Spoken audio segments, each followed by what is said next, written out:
Hi, everyone. Welcome to another Q&A session with Mike Hussey. I am Stephanie Wettling. I'm the PIO for the department. We will have Mike run through some remarks, and then we will ask and answer all of your questions that you have submitted via the form. If you have questions during the live stream, please submit them via the form, or you can always message me. Mike, go ahead and take it away. All right, thank you, Stephanie, and welcome everyone to this town hall meeting, and excited to have you join us. I know this has been a crazy year. I remember at the very beginning of the year saying, hey, this is the year 2020. We're going to have perfect vision. It's going to be great, kind of the analogy to 2020, and it's been far from that. And so I hope everyone is safe and being careful, and I know we've had a few employees that have had challenges with coronavirus, and I just want to express my sincere thoughts to you. But we'll get through 2020 somehow, and we'll come out on the other side much better for it. But I first wanted to start by saying we've had some great things going on, and we've not recognized some people, and it's probably overdue. And so I wanted to lead this off with our 2019 Awards for Excellence winners. And you know that every year we ask for employees to nominate their peers, and their peers do a great job of nominating some great things that have gone on in DTS. And so I wanted to just take a minute to talk about some of the winners out there. And so for the Governor's Award, we've recognized some folks out at DABC, and the project was called the DABC Rare High Demand Product Project Team.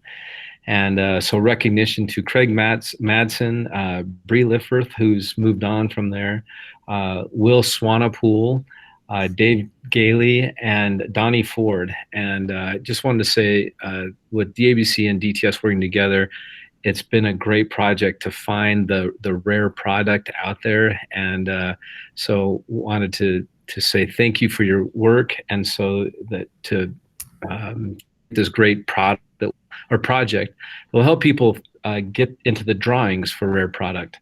I know I'm always looking for my Pappy Van Winkle, and now I have a way to do it. Actually, I didn't even know what that was until I got into some of these projects. But so thanks again for creating a great way to create a product that serves the citizens of Utah in a way when we're a regulated environment.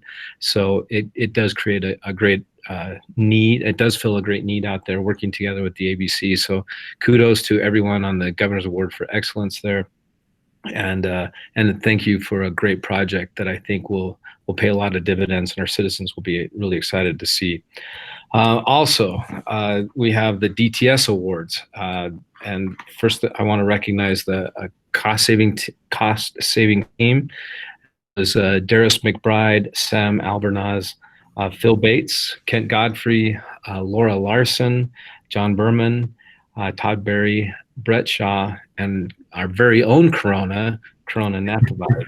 And so thanks to everyone this year to help facilitate the DTS 1 team. This nomination is for a cross-section of DTS employees that are part of this incredible cost savings effort. And these employees have put in some incredible effort to save the state millions of dollars across many agencies. And so ultimately that just puts money back in the taxpayer's wallet. So thanks for the cost savings team and some of the things that have gone on there. Additionally, I'd like to recognize the cloud architecture team. And that is Justin Rasmussen, Keaton Walker, Jonathan Foster, Robert Ryan, Doug Burgeon, Austin Van Dyke, Casey Wardle, Austin Haas, Joseph Sharp, Jeff Bartholomew, and Randy Spainhour, Mike Tyrell, Sean McMullen. And so each of these teams brought in some great expertise to build this cloud architecture team, and doing some great things to helping us move to the cloud.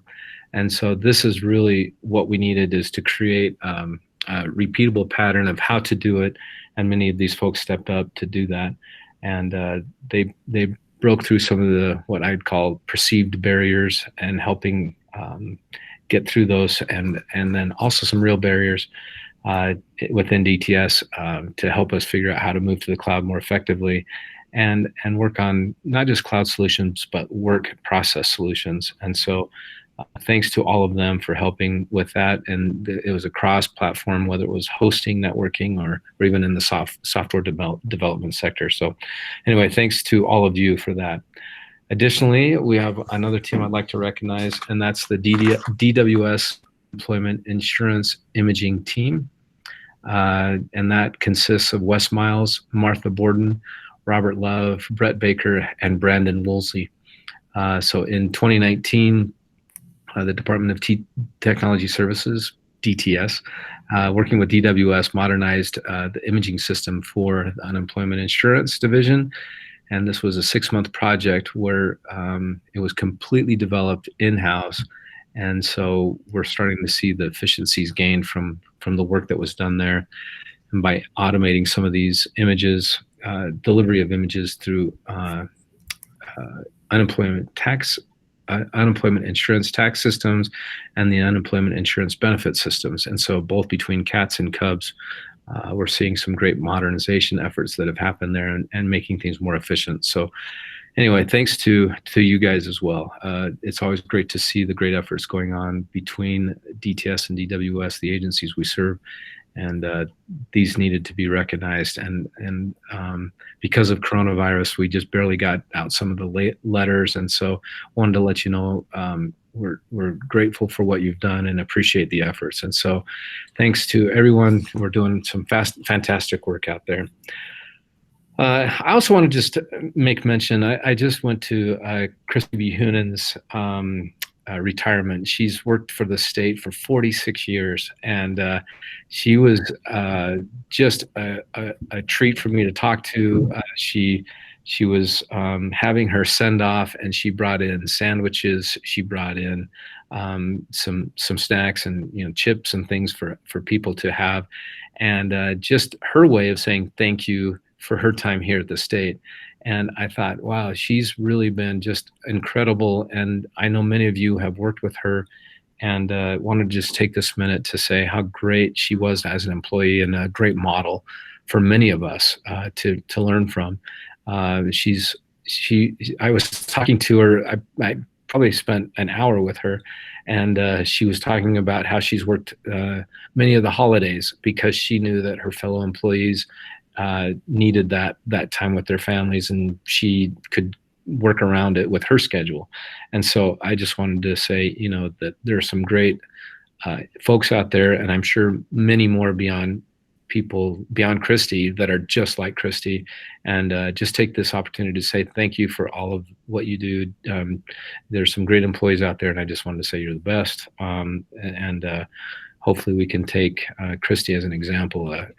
I'm a little envious too that she had 46 years, and when she left, she wanted to get to 50, but timing worked out for her. And when she heard we might be moving the data center, she said, well, it's probably a good time for her too. So anyway, just thank you again for all you do. All these recognitions that we've had with the 2019 Awards for Excellence, as well as folks like Christy. We thank you for the efforts that have been going on. And with that, we're trying to make things a little lighter at DTS. And so we have our virtual games update. Again, we've had a lot of fun with it. I hope everybody's enjoying it.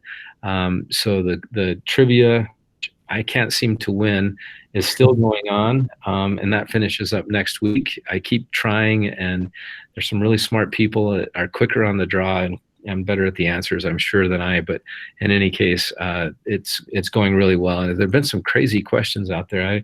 I think I guess way too often on those answers. But we got another game coming in a couple of weeks, and hopefully you stay tuned for that.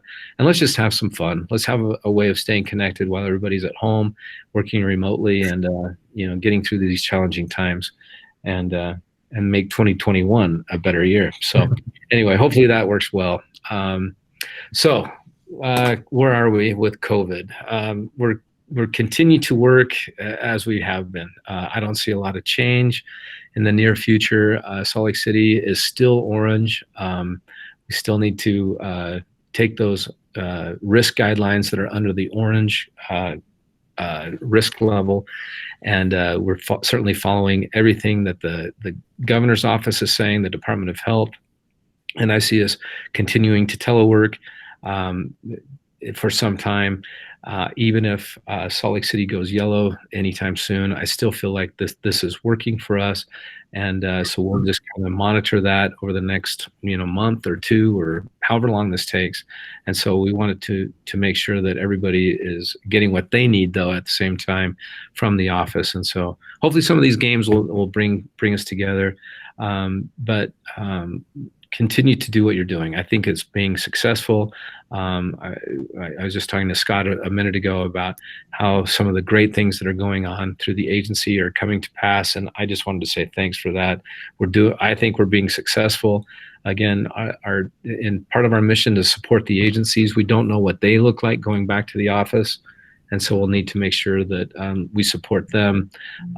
But we'll just keep monitoring that. We'll just figure out how best to do it. So again, yes, Scott. Can I jump in for just a second here? Please do. I want to give a plug for everybody's response to virtual meetings. And where I'm headed is, back when we first started this whole thing back in March, Paul stood up those stand-up meetings to get to VoIP, and they were conference calls for the most part in the beginning. And people were stepping on each other, trying to talk at the same time. And as that went on, it got considerably better as people kind of learned the rules of engagement, so to speak. And now we have a whole lot of meetings that are, pretty much all day, every day. We've got a lot of video meetings, and I feel that the interactions are getting better all the time. So it used to be you'd come to the office and you go to a meeting, you're all sitting in a room, you're reading each other's body language and so forth. Well, that sort of thing has been applied to the virtual world, and I got to say, I'm very pleased with how people are making that transition and adjusting. And I just want to give a plug to, our response to the virtual meetings. I think they're going better all the time. Yeah, a great plug. Thank you, Scott. I think they are too. I think I'm getting a little better at them myself. It's all I do now. So anyway, great input. Also, which I'm sometimes guilty of, always wear your mask. It's always required in state facilities. I was just caught running to the restroom before this meeting without my mask, and I apologize. I was trying to be very quick, and so make sure you wear your mask when you're in state facilities, and do your best to look out for others. Certainly, we want to make sure that you're taken care of. If you do have a challenge with yourself getting sick, or someone that you care for is sick with coronavirus, there is leave available. Work with HR, let them know, especially those of you without childcare and you're trying to figure out how to do things. Just make sure that you work with HR, your manager, and we'll need to continue to be flexible. See this changing in the very near future. I think the count today was about 248, but I think it's going down. But I still feel like we need to remain very consistent on sticking to these kinds of guidelines. And if you are exposed, make sure you report that to HR. So if there's a need to clean an area that you may have been in the office or anything like that, or you may need assistance, make sure that exposures are reported to HR. We want this workplace to be safe, and it's one of my priorities. Your health and your safety is certainly a priority of DTS. And so if you do have concerns about your workplace or your work schedule or anything like that, please bring them forward. Let's figure out how to work with everyone so that everyone does feel like we're in a safe and work environment, while at the same time of being able to accomplish your job duties. So I was listening to UPEA talking about flu shots the other day, and they were talking about how vital it is, because not only we may not have the vaccine for coronavirus yet, but not having it compounded with other flus is certainly would be beneficial to you. So we'll let you know as soon as we do about the flu shot clinics that will be going around the end of this year. Make sure that you can get to that. We'll get the information out as soon as possible, and hopefully that will at least get you the information you need so that you can get out there and get your shot. I get mine with my family every year, and I see many of you down at the same time. Just takes a second, doesn't hurt too bad, so keep doing it. All right, let's see, anything else on that? I think that's it. So DT priorities. I wanted to go through a minute and talk about some of the priorities that we've kind of instituted now at the end of this year to focus on some things that I'm seeing need to be done because of where we've been catapulted into this year. And so we've come up with some focus areas that we want to make sure that we can stay focused on these efforts. And as you can see, Stephanie is now sharing her screen with what we're calling the big plays for the end of this year. Let's see, let me just walk through some of them for you. And I know they're ambitious. I know we've been heads down on many of these already, but I just wanted to make sure that you are aware of them, and so that you can know that why we're focused on these things, and if you have questions about them. And these are some of the things we want to complete by the end of the year. And so this first one is moving to the cloud. That's something that we've really been pushing on. Last year, our goal was to move 10% of the workloads to the cloud.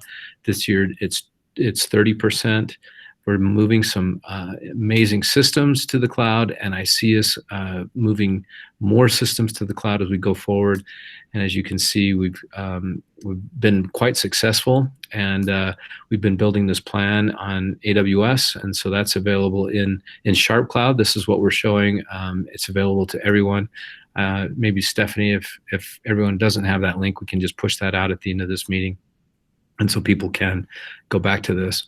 But we want to make sure that we are aggressively sticking to these timelines, because there's going to be a lot of movement between our data centers. I know it's on hold right now as we move to the I'm going to call it the TSOB building, but this is certainly going to help us move more effectively. It's going to save the state some money if we don't have to buy some of this hardware, and allow that hardware to be purchased at the time that the new data center is being stood up. So that's still our a very aggressive timeline to make 30% of these systems. You'll see that we have many large systems that have moved this year and will continue to move. So anyway, that's the first area of focus. The next one let's talk about is VoIP. With the telecommuting effort going on, this will be a great way to enable our employees to utilize their phone from their laptop or other system, just to being able to use a headset or even use the speaker and microphone in your laptop. But it's certainly allowing people to use their phone as if they're in the office, and so it's worked well. It's also allowing us to modernize some of the systems. We have a lot of old legacy systems out there, and the quicker we can migrate to VoIP, I think the more effective we can be, and the cost-saving efforts among the state will certainly start to pay dividends. And so we're being very aggressive on that, and hopefully we'll see that complete. That project should be complete by June of next year. I know that there might be a couple of lagging sites that might not make that, but we're really trying to incentivize the agencies to move that direction, and again, in an effort to save the state a lot of money across the board, as well as enabling the telework initiatives to move forward more seamlessly. So thank you for everyone's efforts on that. And again, you'll see a lot of effort put on VoIP the next by the end of the year and into the next to complete these things. The next area that we're focusing on in these DTS big plays is Forescout and our multi-factor authentication. You may have been involved in the daily stand-up calls that we've been having on these to reach the Forescout deployment on all the devices, as well as being turned on by September 11th. A very aggressive timeline, but it's been exciting to see the amazing work that's gone into that. We're talking about renewing our contract right now with Forescout, and wanted to make sure that we were getting all the value we could out of it as we're talking about the renewal. And do we need to pivot on the contract, or do we need to make adjustments? And so having this knowledge as we move into that phase will really be helpful for us. And so again, set a very aggressive timeline there. And especially also multi-factor authentication. We're seeing a lot of the bad actors coming at the state because we're teleworking, and well, just because it's a thing to do right now. And so multi-factor authentication is going to help tremendously on that. So Scott, do you want to, I know you're leading that effort, you have those daily stand-ups, anything you want to add on those two? No, you're right. It's a very aggressive schedule, but to be in compliance by the 11th of September and start to get notifications if we have devices that are not compliant, that is very big. And I've said also, switching just a little bit, I've talked to both you and Phil, I firmly believe that the biggest bang for the buck in the security space is multi-factor. As far as, I mean, we do a lot of stuff in security, but I believe multi-factor is right towards the top.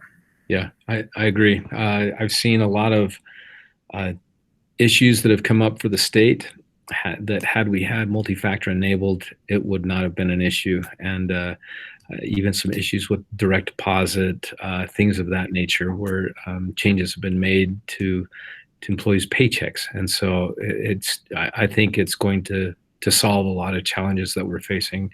And actually, this is an industry standard. I remember a coworker of mine in the Gov's office left the governor's office and went to Zions Bank. And this was a number of years ago. Actually, he's now a representative. He said, Mike, it's amazing how much scrutiny there is on even just logging in over here at the bank. And I said, yeah, good for you. And so I think that this is really the industry standard. We need to get there, and we need to do it quickly. So it just plugs a lot of holes. Okay, agency partnership, another important one for me, and I want to make sure that we are aligned with the agencies and their directions. And so I've been focused on meeting with the agency directors, having one-on-one discussions with them, and it's been great. I've had some great feedback. Some of it, I'm going to just call it constructive. They're very supportive of the role that we take, and there's always room for us to improve, I think. And so it's just been great for me to get their feedback and see where we need to pivot. And but again, I want to say that they really appreciate the hard work that we provide and that we do on their behalf. And I want to feel more than just a service provider. I want to feel like a partner. And I think that this will help us get to that next level where we are just engaged. When they have a business need, we bring technology solutions and say, hey, this is what will help. And so there's always opportunities. I think state government is a target-rich environment to find ways to apply some solutions out there. And we need to be able to dive down into those business challenges with the agency and discover the right solution there. So we'll be doing more. I've had some great discussions lately, and actually it's something I've been trying to do for the last couple of years, and they've just been great. But with the coronavirus, of course, all of my meetings are now virtual, but still very successful. Okay. Let's see what's next.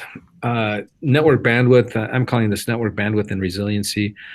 Certainly with more and more of us video conferencing and doing more bandwidth intensive things, this is certainly something I wanted us to focus on for the next little while, just to ensure that when or if and when, I'm not sure the right way to say it, people are coming back into the office, that that bandwidth is not a challenge. And so not only are we focused on removing and replacing T1 circuits throughout the state, we're also looking at LTE backups. So when I hear about sites that have gone down for whatever reason, if there's an alternate path out to maintain the core business functions, we'll have that available. And so that's been going very, very well. I know the agencies are very appreciative of the work that we've done there as well.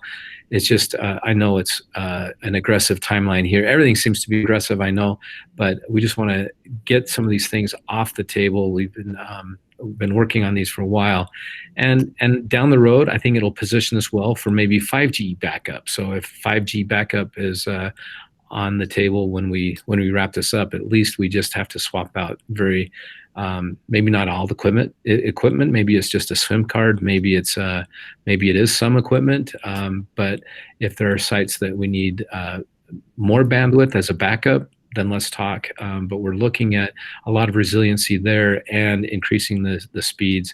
Oh, back to the T1 circuits. I know that many of the rural telcos are excited to see us get rid of some of these serial interfaces and go more to an Ethernet type interface. And so it's been great and refreshing to hear their excitement when they hear about our initiatives here.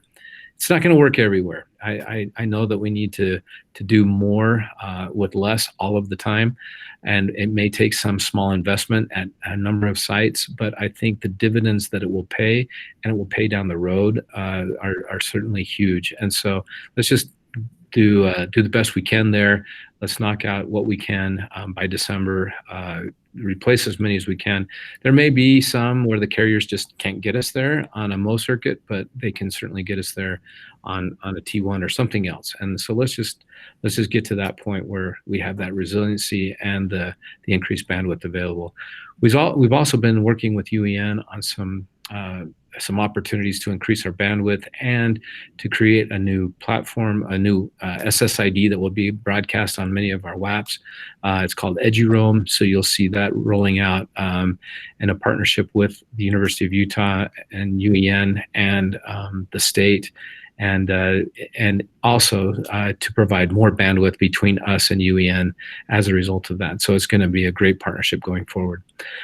Okay, the next one, the PC deployment speed. We always look at how fast we can get out machines. I know we're working on some things there to roll them out more quickly. I feel like I've been trying to crack this nut for a while. How can we deploy things more quickly with the resources we have? And so I know we've been focused on this, and by the end of August 2020, which I think we're there. Yesterday. Calendar says the right date. I think today's the September 1st. So we have a process in place, and maybe Scott could tease that just a little bit about where we are on that. Yeah, we're putting a small team together. We've already made the hire for who's going to run this team. The next step is we'll have this team that can deploy PCs, but I see the bigger piece as they will be able to define processes across the board. So it doesn't matter if the machine comes in and it's right here along the Wasatch Front, and one of these team members gets it, preps it, and deploys it, freaky fast, like we say here, or if it's something down in Moab, when it's received in Moab, it's ready to go. So I see the processes of getting this done being consistent across the board, the biggest wins here. And some of this stuff we're working on as we go. We've got this also in the engagement model right now. But like I say, I see processes as the biggest win here. If I have something going to workforce services and Blanding versus a tax commission up in Logan, it's not going to make a difference. When they receive that machine, they're going to get it and just put it on the desk. And that's what we're shooting for, pretty high. Right. Well, thanks, Scott. And, I know that sometimes we'll be sitting on some machines, but we're just challenged with keeping the lights on other fronts. And there's many tickets that come in. This will enable a team to not be having to be distracted by trying to do both. And so I know that I think I've mentioned this to everyone. I'm so customer service driven that I hate to say we need to do both. We need to take care of the getting keeping the machines running, keeping the lights on, and at the same time getting your new machine to you. And sometimes those two are in conflict. And so if we can remove that conflict and deploy things as fast as we can, while at the same time taking care of the tickets that are coming into us, this will really be helpful and give us a win with the agency. Let's see, the next one, desktop as a service. Again, with teleworking being on the forefront of what we're doing here, we're looking at a new DaaS product where we can deliver some very low-cost options to the agencies. We're looking at even using these Chromebooks that are now in the catalog as a way to do just about anything. You'll have your desktop in front of you no matter where you are, and so you don't have to have a very expensive desktop or a laptop in front of you. You can do this with an inexpensive Chromebook, and at the same time utilize the security that's behind and around the DaaS offering. And so if you haven't seen those Chromebooks yet, they're great. They're in the catalog. Thanks to Dan and his team for getting those there, and we're really focused on getting those in the environment. Many employees in the state don't need a full-blown laptop. They can do most of their job with a Chromebook, and if they also need on top of that DaaS, then we have that solution as well. So just wanted to make sure everybody was aware of this offering and being able to do this quickly. And this is, again, a partnership with the Governor's Office of Planning or Management and Budget. Wow, that's a flashback. The Governor's Office of Management and Budget helping us push this and doing this together so that we can enable the workforce to be remote and just as effective as if they were in the office. So another one of our big plays that we're focused on, and that's going very well. The mainframe, boy, that's, it's been a great service to the state for so long. We still have it. We had a challenge, but it's still there. But I think we've been so focused on doing so many things to get off the mainframe. We're starting to see the success of that. And so I see us retiring the mainframe likely this says October, which is, I'm doing the math, and I think that's next month, but I think it might be pushed in November. But it's going to be a huge cost savings for the state, getting on to more commodity type hardware, as well as being able to put some of those kinds of services in the cloud. And so we're seeing some great efforts there. And thank you to all of those that have put so much effort into that. And again, thank you. When we had that challenge with the mainframe, I think it was just a couple of weeks ago, many of you stepped up and took time out of even your family vacations. So I appreciate the effort in bringing that back up. But I'm going to see a lot of value in doing that. We're also focused on measuring what we do, and we're always wanting to. We're always asked for what kind of changes has this made for DTS as we pivot and make changes within the environment, and if we can measure it and show the value on making some of these changes, we're starting to see people for these metrics. We even have, we've had a couple of folks reaching out to agencies saying, look, this is what we're measuring, but really what's important to you. And so we're getting a better idea of the metrics that need to be measured out there. And we're starting to see that we might pivot on what we measure, but we want to make sure that what we're doing is effective for the business, it's effective for the state, and also improving our throughput and our quality of work. We've been measuring a lot of things, and it's gotten us to some great places. Now it's just like, what is that next thing that's important to the agencies? Are we measuring those right things? So you might see some changes on that, and working with the agencies, we'll certainly play that out. Let's see, and mobile device management and managing the endpoints more effectively.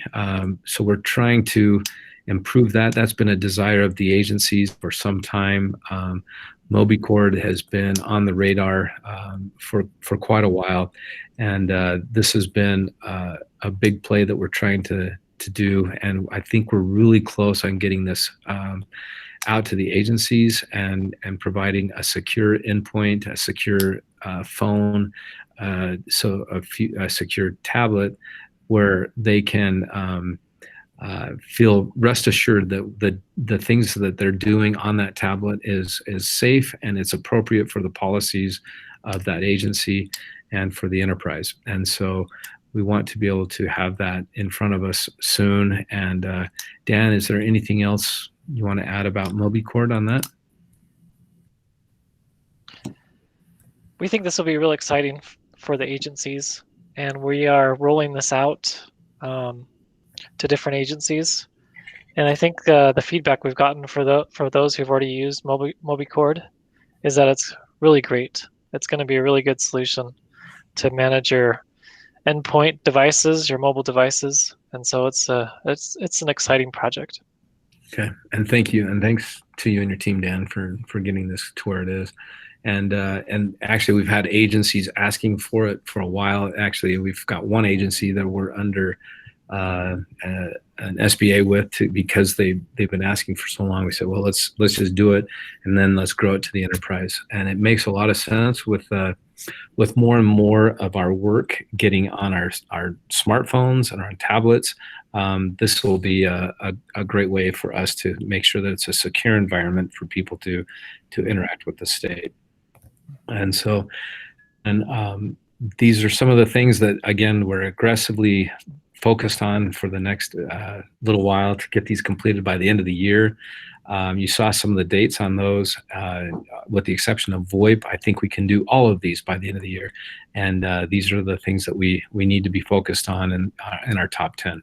So again, this is, it helps, again, as we're messaging this, that everybody knows what's on the radar, and wanting to make sure that we talk about these things all the time. And if you need more information about any of these, please let us know. We want to make sure that you have the information you need to be effective and successful in your jobs. And so let us know what you need. Let's see. I've got one last thing. I just wanted to say, hey, we're really focused on hiring off the Wasatch Front. So if you know folks, as we're opening positions in DTS, if you know of some that are off the Wasatch Front in rural parts of the state, it really tells a great story. And we're focused on hiring people just about anywhere in the state. I think we can do that. We've proven we can work remotely as we've gone through this pandemic. And so, again, I think we've done some great things. And the Lieutenant Governor, when he was talking about this initiative over a year ago, he was talking about some of those communities that really could benefit just by one or two jobs like this that would land in a community. It could transform a community. And so we want to make sure that we're finding those opportunities and recruiting folks across the state and providing work opportunities anywhere. So I think we can do it. The broadband may be a challenge in some places. I don't know. I was trying to come up Grouse Creek, Utah. I don't know if it's how well the broadband is there, but it may be okay. I don't mean to pick on any particular town, but there may be some places in the state where we might still be challenged on broadband. So that may be one requirement, but certainly I want to find out and learn if we can do this across the state. So please refer any jobs and let rural folks know, any folks that you know out in rural parts of the state, that all of our jobs are up for grabs in any part of the state, almost. I got to be careful. Now, there might be a few that require you to come in the office, and if you're driving from Grouse Creek into Gunnison, it might be a little bit more of a challenge. So in any case, but please, let's find those ways that we can find creative ways to attract people to the state, and we're always looking for ways to be creative here. So with that, Stephanie, I'm going to turn it back to you, and maybe we can talk about some of the other things that we need to this session. Sure. All right, let's answer some of the questions that have been submitted by employees. First, are we required to go back to work if our kids are doing online classes instead of face-to-face? And I think back to work means coming back into the office. Oh, okay. To work. Yeah, I don't see us changing. I feel like we have the direct support of the legislature. We have the direct support of the governor's office, really pushing this. We want to find out ways that we can work remotely. Like I just said, we're trying to find ways that we can recruit outside and off the Wasatch Front. And so certainly if you can make it work, please do. We understand that we need to be flexible as well with schools where they are. My wife teaches school, and I find it's easier for me to come over here so she can have all of the broadband at our house that she needs, as well as no interruptions from me walking into her classroom. And so, and my daughter is also doing her school online. And so she needs her space. And so it really does, just be flexible. Let's find what works for your situation. As long as you can accomplish those job duties, I think we can be very creative on the solutions and work with your manager if there's a unique situation you need to work through, and let's just figure out how to do it. But I certainly think that we can work remotely for the long term. And like I said, we have the support across the board. And so let's just figure out how to do it better. Does that answer it, you think so? Yeah, and along with that, we are needing to come back into the office to work. How much of a heads up will we be given so that we can arrange childcare if we need to? Well, if it's after school hours, my daughter is available for child. Okay. Drop them off at my house. And so I was going to say at least 8 hours notice, but no, we'll give you as much. If there's a unique situation where people need to come into the office, just spontaneously, I think we'll give you as much runway as you need. Certainly, as things are changing and agencies are coming into the office, we'll certainly give you as much notice as we can. As we were talking about the mainframe just a minute ago, I remember talking about that 3 years ago, saying, "Hey, this is what the crystal ball looks like. Here's a 3-year runway." I don't know that we can give a 3-year runway on coming back into the office if that's what we do. But my crystal ball right now looks like we're going to be working from home a lot, and we want to continue to do that. There may be occasion to come in the office for whatever reason. There may be a couple of jobs out there that don't lend themselves to a remote work environment. But at the same time, we will give you as much notice as possible and make sure that we work around the challenges that you may be dealing with, especially if you're caring for loved ones and whatnot. Let's figure out how to be flexible and figure out how to do that. Okay. Dan, this one might kind of be more for you. Sorry to put you on the spot with this one, but is there any assistance to set up a home office? Are there discounts with vendors such as Staples or Office Max or anything like that employees can take advantage of? That is a good question. I don't know if I have an answer right off the bat. I know that we've said at DTS, if we go through the training for teleworking, we said we would help out with your primary office, whether that's home or work. We'd set you up in your primary office. But as far as having Staples or Office Depot discounts, I know there are discounts on state contracts that we can use, but maybe we can send that out since I don't know the answer right offhand, if we can send that out as answer later. Yeah, we can follow up on that one. I think also if you have a specific chair in the office or a monitor or something like that you need to get off your desk, you can do that. Please just make sure you fill out the inventory form so we know where all of these items are going. Yes, thank you. Yeah. Mike, why are we just now learning about the DTS top priorities for 2020? Well, these haven't been the top priorities for all of 2020. These are just some of those that as we've been going through this pandemic, we've learned a lot about what the agencies need and what we need to do to secure things. And so that's probably what precipitated a lot of this is as we've been learning through this remote work environment, through the coronavirus, we've pivoted to these top big plays. And so, so yeah, it's not been all of 2020 that we've been focused on these. It's just of late, and that's why we wanted to get them out to everyone as soon as we could. So we've been focused on a couple of them for a little bit. I mean, like I said, Scott's been doing these daily stand-ups with a couple of them.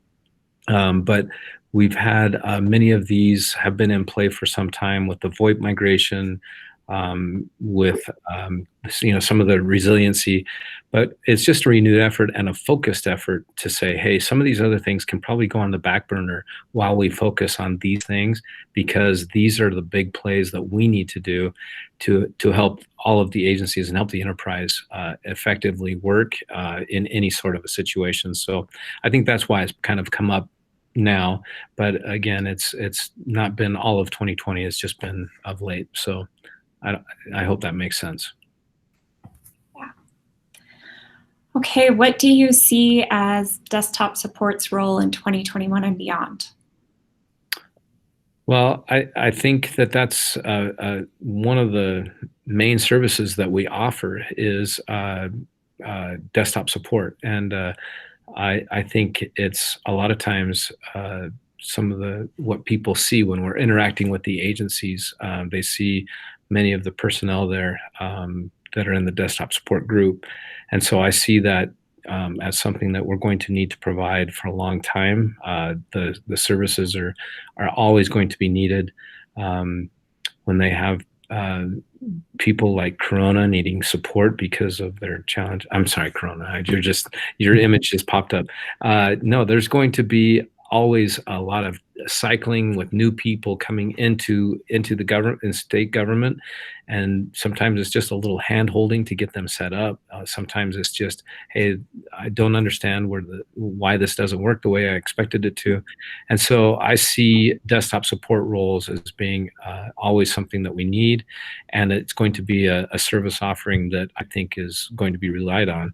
And it makes a lot of sense for this one to be centralized. I think to be effective across an enterprise, many states are looking at some of the things that Utah has done on how to do it, and we're looking at even how to do it better. So I see this as being one of the priorities for DTS going forward. Mike, can I jump in for a second? Please do, Scott.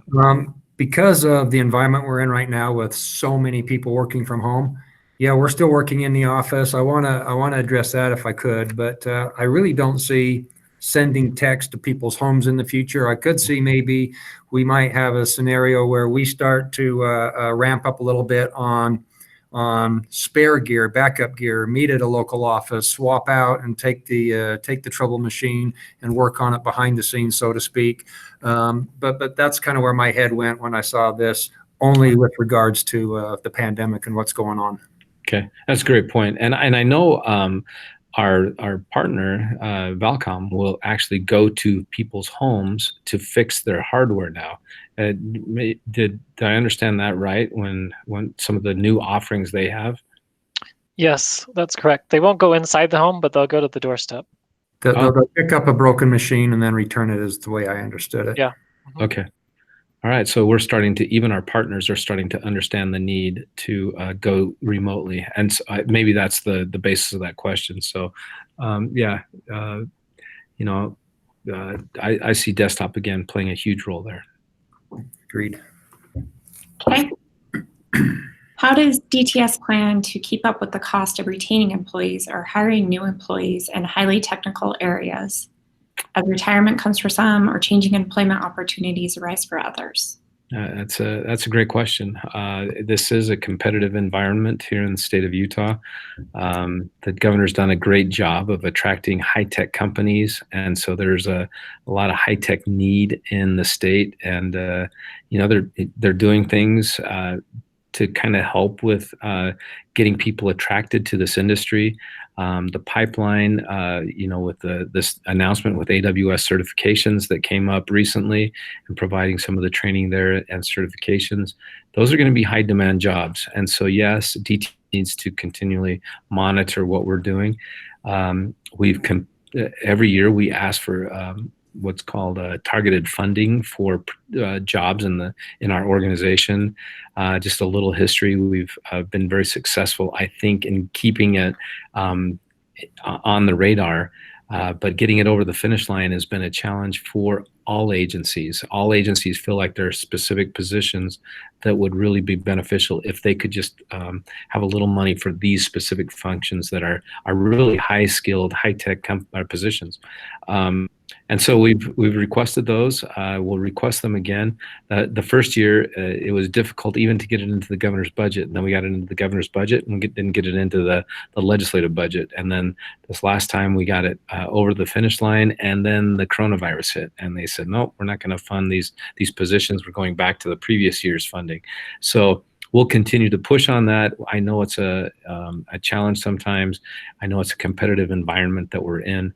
At the same time, we're focused on staying competitive at the state, and sometimes, well, not sometimes, a lot of times we're below market, and so we want to make sure that there are benefits for the employees, that we have good work-life balance, and at the same time focus on working with the legislature to free up some of those funds to get some targeted funding on some of these positions that are well below the market. Okay, good. And this is the final question of the day. Uh-oh. Are the Jazz going to win tonight? I could do a Charles Barkley thing and say, I don't know. I was more optimistic a couple of games ago, and I'm feeling the pain of the Jazz sometimes. But yes, absolutely, the Jazz are going to win tonight, 6:30. Watch it, and hopefully we can get away from those TNT announcers. I am a fan, and so we can get some other ways to watch basketball, but at least have a little fun. And and go Jazz. Okay. I think that's it for today. Thanks, everyone. We'll do this again next month. Okay. Thank you. Thanks. Bye-bye.